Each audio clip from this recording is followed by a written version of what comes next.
नरेंद्र मोदी जी और बीजेपी की सरकार ने आज पार्लियामेंट हाउस में संविधान दिवस पर फंक्शन कराया।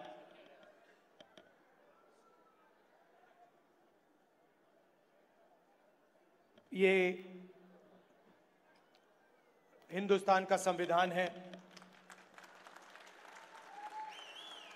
मैं आपको गारंटी देकर कह रहा हूं कि नरेंद्र मोदी जी ने इस किताब को नहीं पढ़ा है,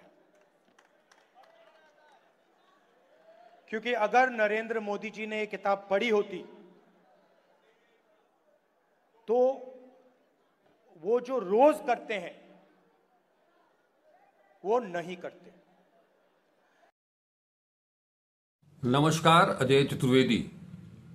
आप सभी को संविधान दिवस की बहुत बहुत शुभकामनाएं। संविधान दिवस की पूर्व संध्या पर भी मैंने आप सबके लिए एक वीडियो प्रस्तुत किया था और आज दिन में भी एक वीडियो मैंने संविधान दिवस पर जारी किया था। आज मैं ये तीसरा वीडियो संविधान दिवस को लेकर के, संविधान को लेकर के आपके सामने प्रस्तुत करने जा रहा हूं। संविधान,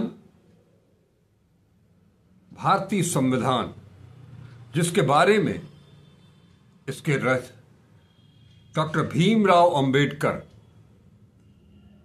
वो बाकायदे कहते हैं कि बंधुता लोकतंत्र का दूसरा नाम है। लोकतंत्र केवल सरकार के स्वरूप का नाम नहीं है, अपने साथी नागरिक को सम्मान और आदर के साथ देखने का नाम लोकतंत्र है। ये कथन है डॉक्टर भीमराव अंबेडकर का और ये बातें वो कर रहे हैं डॉक्टर राजेंद्र प्रसाद से। क्या आज इस देश में बंधुता नाम की कोई चीज है क्या?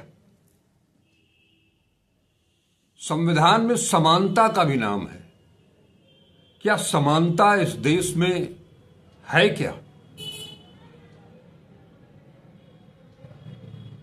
न बंधुता है न समानता है,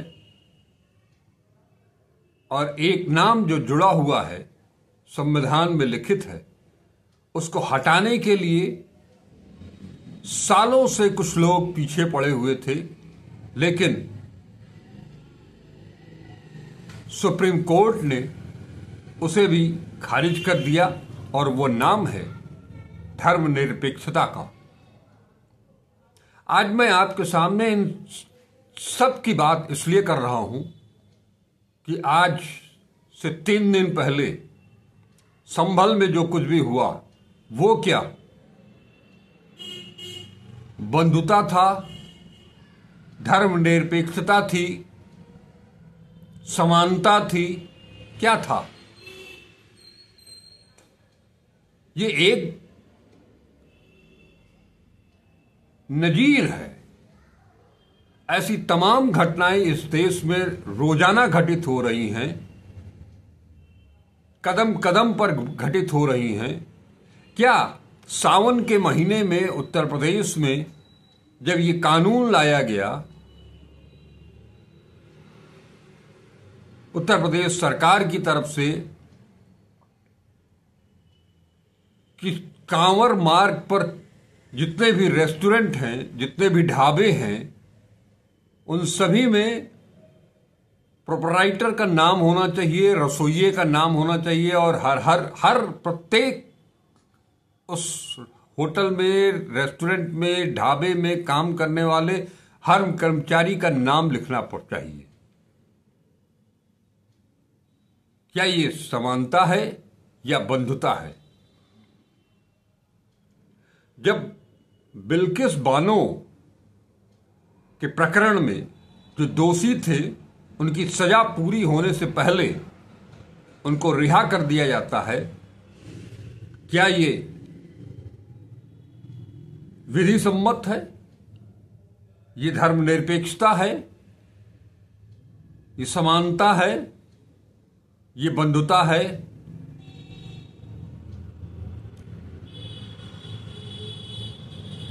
इस लोकतंत्र में संविधान के तहत हर किसी को समान रूप से जीने का हक है, लेकिन यह भी कहा गया है इस संविधान में कि भले ही 99 बेगुनाह छूट जाए मगर एक गुनाहगार, एक बेगुनाह, माफ कीजिएगा, 99 गुनाहगार छूट जाए मगर एक बेगुनाह को सजा नहीं होनी चाहिए। तो फिर ये बुलडोजर राज क्या संविधान सम्मत है? सिर्फ आरोप लगा देने के बाद किसी का घर गिरा देना, तहस नहस कर देना, पूरे परिवार को सड़क पर ला देना, क्या यही संविधान है? इसकी इजाजत संविधान देता है क्या? आखिरकार इसमें सुप्रीम कोर्ट को हस्तक्षेप करना पड़ा, उसे यह आदेश पारित करना पड़ा कि ऐसा कृत्य आप नहीं कर सकते।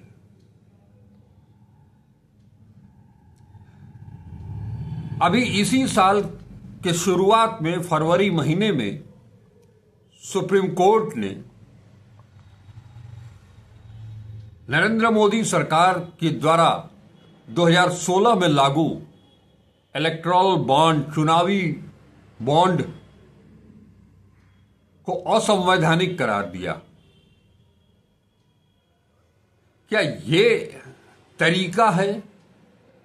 हर बार सुप्रीम कोर्ट को आगे आना पड़े, उसे कहना पड़े कि ये जो सरकार ने ये नियम बनाया है, ये कानून बनाया है, वो असंवैधानिक है? क्या इस देश के 90%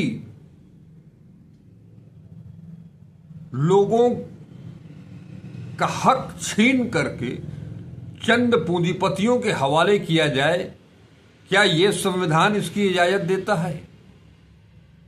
और एक आरोपी जिसका आरोप सिद्ध भी नहीं हुआ है, उसका घर गिरा दिया जाता है बुलडोजर से, और एक आरोपी जिसको अमेरिका की अदालत समन जारी करती है, उसे रिश्वतखोर बताती है, गिरफ्तारी का वारंट जारी होता है, उस पर कोई चर्चा नहीं होती है। उसके खिलाफ अपने देश में क्या कुछ किया जा सकता है, उसे सजा दिलाई जा सकती है, इस पर कोई विचार नहीं होता है। क्या यह संविधान का पालन है? और उसी शख्स का नाम अगर संसद के भीतर ले लिया जाए तो संसद की कार्यवाही स्थगित कर दी जाती है, एक सांसद को उसकी सदस्यता निरस्त कर दी जाती है, उसका घर द्वार छीन लिया जाता है, और एक मामले में विपक्ष के एक नेता राहुल गांधी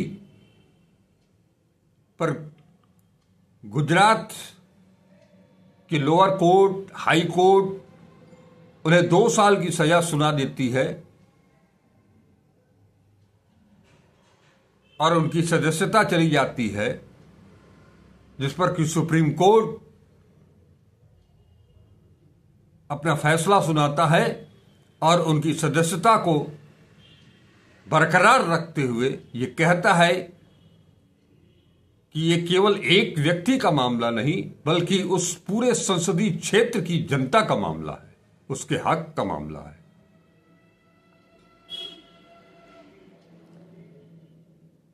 उसके बावजूद सत्ताधारी दल के लोग जो छद्म रूप से बार बार संविधान पर हमला बोलते हैं, वो आज कहते हैं, आज के दिन अपने पार्टी कार्यालय में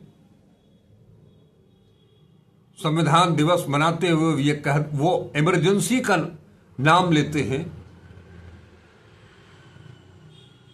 इमरजेंसी संविधान के तहत लगाई गई थी घोषित तौर पर, और आज पिछले 10 सालों से पल पल जो कुछ भी हो रहा है वो इमरजेंसी ही नहीं, इमरजेंसी से बड़ा कुछ हो सकता है तो वो है। क्या इसकी इजाजत संविधान देता है? इस तरह से हम संविधान की रक्षा करते हैं। और संविधान दिवस पर आज संसद भवन में भी एक कार्यक्रम आयोजित किया गया। इस कार्यक्रम को राष्ट्रपति द्रौपदी मुर्मू ने संबोधित किया। इससे पहले के इस तरह के कार्यक्रम में प्रधानमंत्री भी अपना भाषण देते थे, लेकिन आज उन्होंने भाषण नहीं दिया। क्यों? क्योंकि आज अगर वो भाषण देते तो प्रधानमंत्री भी भाषण देते और नेता प्रतिपक्ष भी भाषण देते, और उसके बाद देश की जनता के सामने वो सब कुछ होता, एक तुलनात्मक आधार मिलता कि संविधान को लेकर के किसके दिल में संविधान के प्रति क्या कुछ भावनाएं हैं। लेकिन कांग्रेस पार्टी ने आज अलग से दिल्ली में संविधान दिवस मनाया, और इस मौके पर राहुल गांधी ने पुनः संविधान की रक्षा की बात की, और संविधान की रक्षा क्यों जरूरी है, कौन इस पर हमला कर रहा है, कौन इसको खंडित करना चाहता है, कौन इसे तोड़ देना चाहता है, इसे बदल देना चाहता है, इसे समाप्त कर देना चाहता है, इसका भी उल्लेख किया, जैसे कि वो अन्य भाषणों में कर रहे हैं लगातार। एक चुनाव होता है, चाहे वो हरियाणा का हो, चाहे महाराष्ट्र का हो, निर्वाचन आयोग के सामने कई सवाल खड़े होते हैं, मगर निर्वाचन आयोग केवल और केवल सत्ता पक्ष की सुनता है, विपक्ष की वो सुनता ही नहीं है।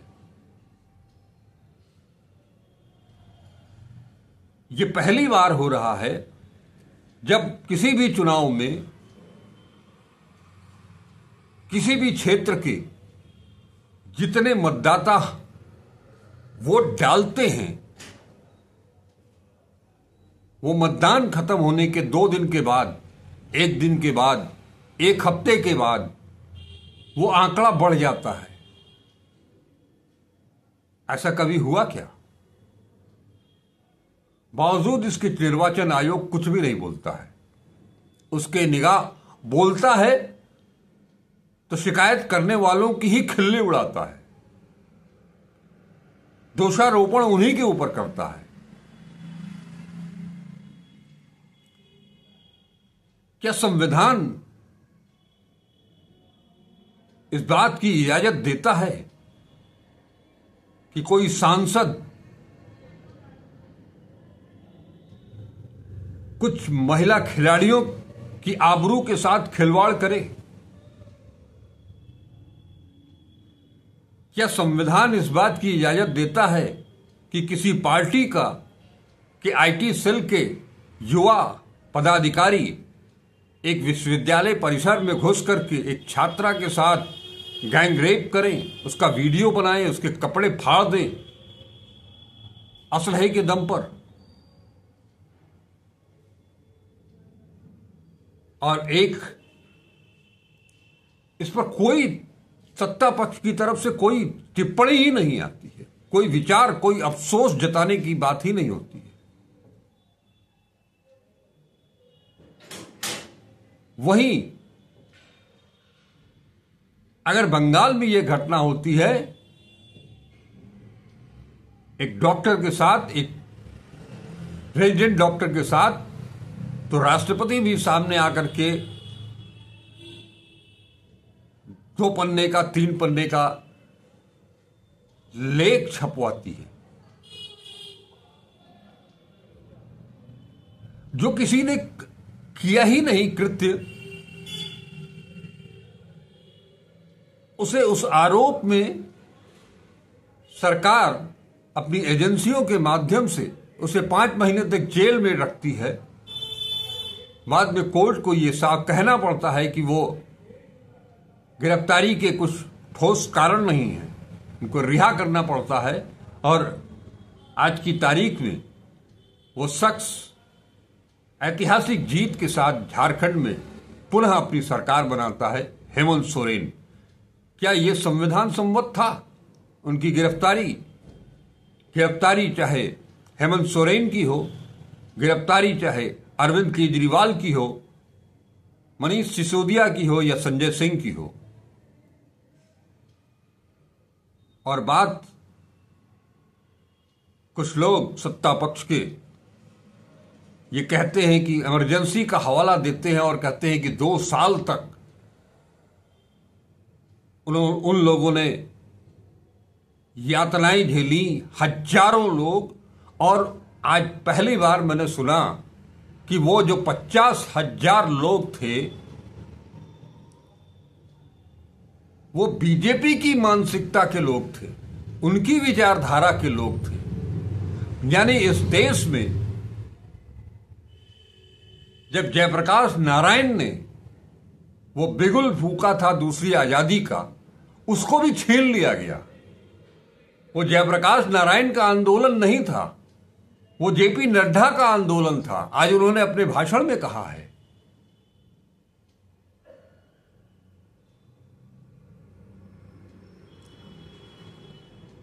आज अभी कल ही की बात है कि अमेरिका की कोर्ट और वहां की जांच एजेंसी FBI के आरोपों पर, चार्जशीट पर चर्चा करने के लिए सदन में, चाहे वो राज्यसभा हो या लोकसभा हो, जब विपक्ष ने मुद्दा उठाना चाहा तो सदन की कार्यवाही ही स्थगित कर दी गई। ये वही संविधान के रक्षक लोग हैं जिनके कार्यकाल में 140 सांसदों को निलंबित कर दिया जाता है।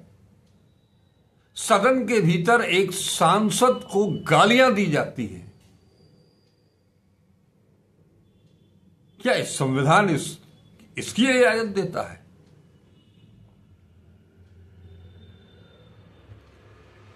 आप ये किसानों को प्रताड़ित करने के लिए, किसानों का पैसा लूटने के लिए, लूट करके पूंजीपतियों को देने के लिए 3 काले कानून बनाए जाते हैं। क्या यह संविधान इसकी इजाजत देता है?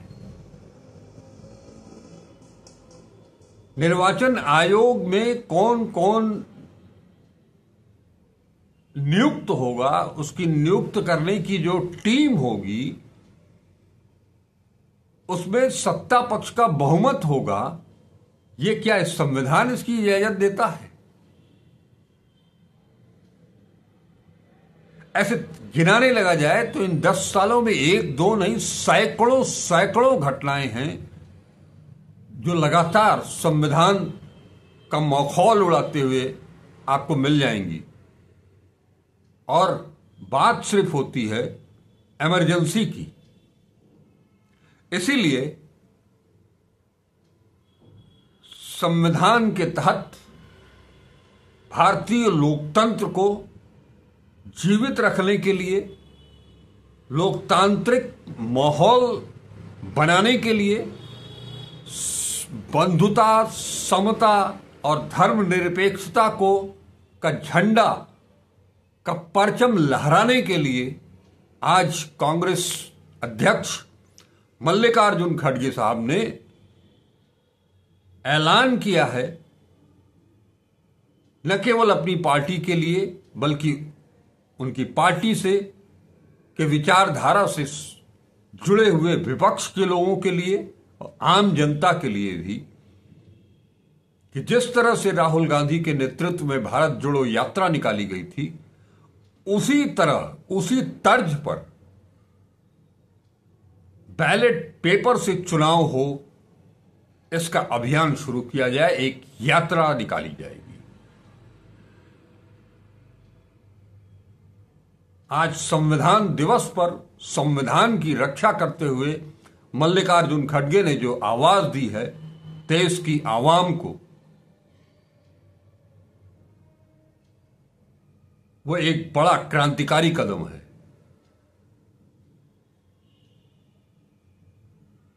क्योंकि जो मौजूदा व्यवस्था है उसमें आपको अभी मैंने बताया कि जितने वोटर वोट डाल रहे हैं, उस दिन और 2 दिन के बाद उनका मत प्रतिशत उस क्षेत्र का अचानक से बढ़ जाता है। एक क्षेत्र ऐसा है जहां पर कि जनता ने कांग्रेस को, किसी भी पार्टी को वोट दिया और उस पार्टी का जब मतपत्र गिने गए तो उस पार्टी को एक भी वोट नहीं दिया मिला। एक प्रत्याशी के घर में 4 सदस्य हैं, उसको अपने घर का भी वोट नहीं मिला।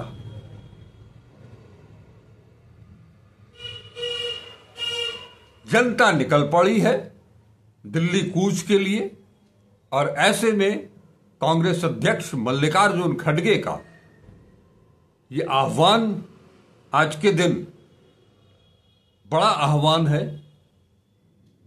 आने वाले दिनों में निश्चित तौर पर इसके दूरगामी प्रभाव पड़ने वाले हैं।